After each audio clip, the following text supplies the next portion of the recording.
सुप्रभात प्यारे बच्चों, हिंदी की कक्षा में आप सभी का स्वागत है।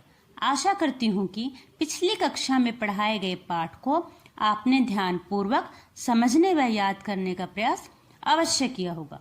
तो बच्चों, आज की इस कक्षा में हम अपनी हिंदी की पाठ्य पुस्तक कोकिला के पाठ 13 नेताजी सुभाष चंद्र बोस को ध्यानपूर्वक पढ़ने व समझने का प्रयास करेंगे।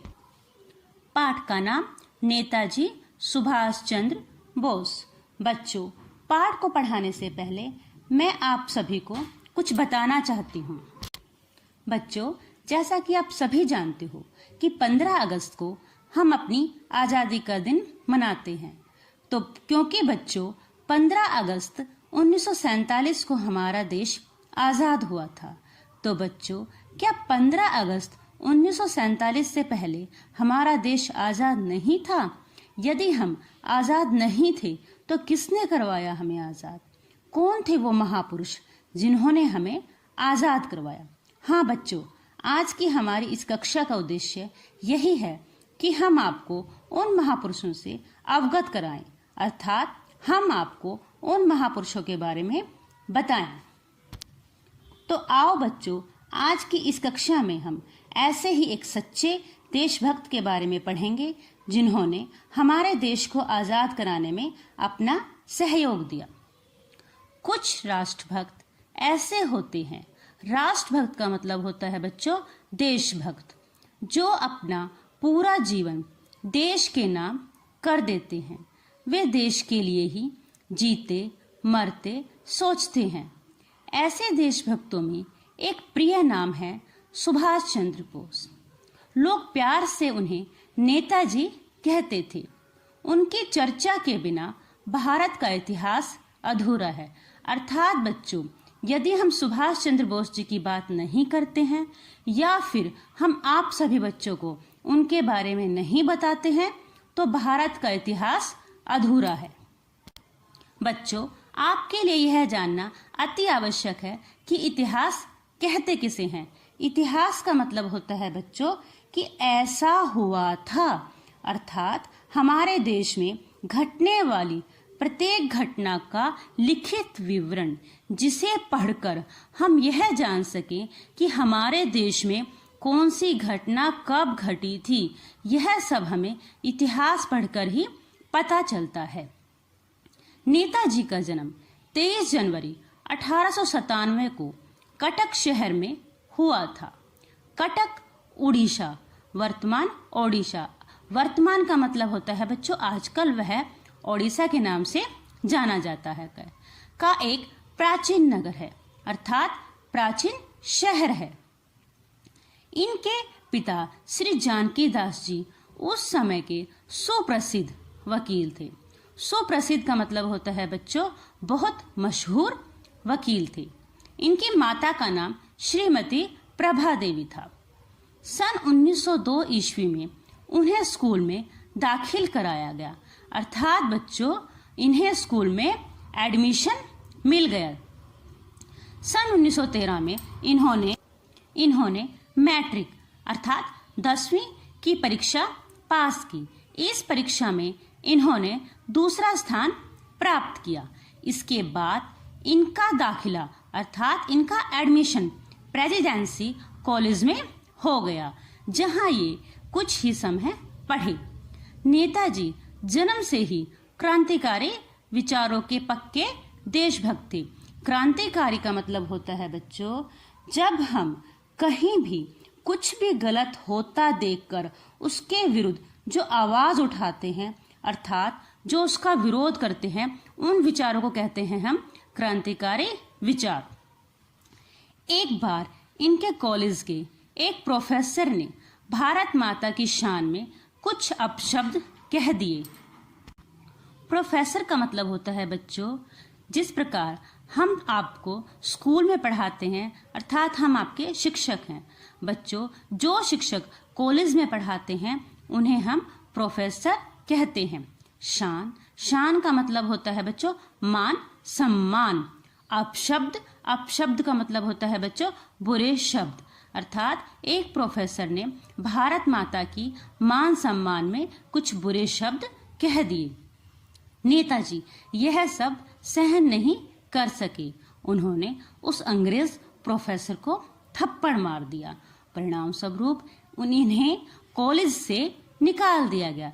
अर्थात बच्चों, सुभाष चंद्र बोस जी को उनके कॉलेज से निकाल दिया गया। सन 1918 में इन्होंने बीए पास की और 1919 में ये इंग्लैंड चले गए। उस समय इंडियन सिविल सर्विस अर्थात आईसीएस की परीक्षा पास करना बहुत ही कठिन कार्य था। बच्चों, यह एक परीक्षा है जिसे पास करने के बाद हम सरकारी नौकरी प्राप्त कर सकते हैं। यह बहुत ही कठिन परीक्षा होती है। नेताजी ने न केवल यह परीक्षा पास की, अपितु उन्होंने चौथा स्थान प्राप्त किया। बच्चों, सुभाष चंद्र बोस जी ने इस परीक्षा को सिर्फ पास ही नहीं किया, बल्कि इसमें चौथा स्थान प्राप्त किया। लेकिन इन्होंने ब्रिटिश सरकार का सेवक बनने की बजाय देश का सेवक बनना बेहतर समझा। अर्थात बच्चों, सुभाष चंद्र बोस जी ने अंग्रेजों का सेवक बनने की बजाय अपने देश की सेवा करना बेहतर समझा। सुभाष चंद्र बोस भारत लौट आए और स्वतंत्रता संग्राम में कूद पड़े। स्वतंत्रता संग्राम का मतलब होता है बच्चों, आजादी की लड़ाई में कूद पड़े। वह गांधी जी के अहिंसा के विचारों से असहमत थे। अर्थात बच्चों, वो उनके विचारों से सहमत नहीं थे। उनका मानना था कि आजादी भीख में नहीं मिलती, इसको जीतना पड़ता है। नेताजी की गतिविधियों से परेशान होकर, गतिविधियों का मतलब होता है बच्चों कार्य, अर्थात बच्चों नेताजी के कार्यों से परेशान होकर अंग्रेज सरकार ने उनको बंगले में नजरबंद कर दिया, अर्थात बंगले में कैद कर दिया। परंतु वे एक पठान का वेश बनाकर वहां से निकल गए और काबुल पहुंच गए। बच्चों, वे एक पठान का रूप धारण कर वहां से निकल गए। इसके बाद नेताजी जर्मनी में हिटलर जैसे नेताओं से मिले। अर्थात बच्चों, जिस प्रकार हमारे देश में सुभाष चंद्र बोस जी जैसे नेता थे, उस समय जर्मनी में हिटलर जैसे नेता थे। वो आपस में मिले और उन्होंने आजाद हिंद फौज की स्थापना की। अर्थात बच्चों, सुभाष चंद्र बोस जी ने वह संभव प्रयास किए जो हमारी आजादी के लिए चाहिए थे। उन्होंने फौजियों को नारा दिया, जय हिंद, दिल्ली चलो। एक संदेश में उन्होंने देशवासियों से कहा, तुम मुझे खून दो, मैं तुम्हें आजादी दूंगा। अर्थात बच्चों, इस संदेश का मतलब था कि तुम मुझे अंग्रेजों के विरुद्ध युद्ध करने के लिए व्यक्ति दो, मनुष्य दो, तब मैं तुम्हें आजादी दूंगा। भारतवासी सुभाष चंद्र बोस के दीवाने हो गए। भारत को आजाद करवाने के लिए आजाद हिंद फौज ने अंग्रेज सेना पर आक्रमण कर दिया। आक्रमण का मतलब होता है बच्चों हमला कर दिया। लेकिन कई कारणों से इस युद्ध में आजाद हिंद फौज की हार हुई। इस फौज के हजारों सैनिक बंदी बना लिए गए, अर्थात अंग्रेजों द्वारा हमारे सैनिक बंदी बना लिए गए। 18 मार्च 1945 को नेताजी हवाई जहाज से रूस की ओर जा रहे थे। कहा जाता है कि यह हवाई जहाज दुर्घटनाग्रस्त हो गया। दुर्घटना का मतलब होता है बच्चों, दुर् का मतलब बुरी और घटना, एक बुरी घटना घटी और नेताजी की मृत्यु हो गई। मृत्यु का मतलब होता है बच्चों मौत, और नेताजी की मौत हो गई। उनकी मौत की खबर सुनकर पूरा देश रो उठा।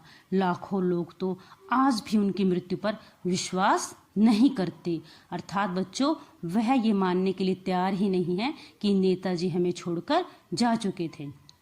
लेकिन यह सत्य है कि तब से सुभाष चंद्र बोस किसी को कभी दिखाई नहीं दिए। अर्थात बच्चों, नेताजी सुभाष चंद्र जी की मृत्यु हो चुकी थी।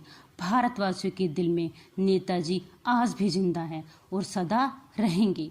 पूरे देश उनके ऋण से कभी मुक्त नहीं हो सकता। ऋण का मतलब होता है बच्चों कर्ज, अर्थात बच्चों हमारा पूरा देश उनके कर्ज से कभी भी मुक्त अर्थात आजाद नहीं हो सकता। आओ बच्चों, अब पाठ में आए शब्दों के अर्थ जाने। राष्ट्रभक्त, देशभक्त, प्राचीन, बहुत पुराना, अपशब्द, बुरे वचन, स्वतंत्रता संग्राम, आजादी की लड़ाई, गतिविधि, कार्य, आक्रमण, हमला, ऋण, कर्ज।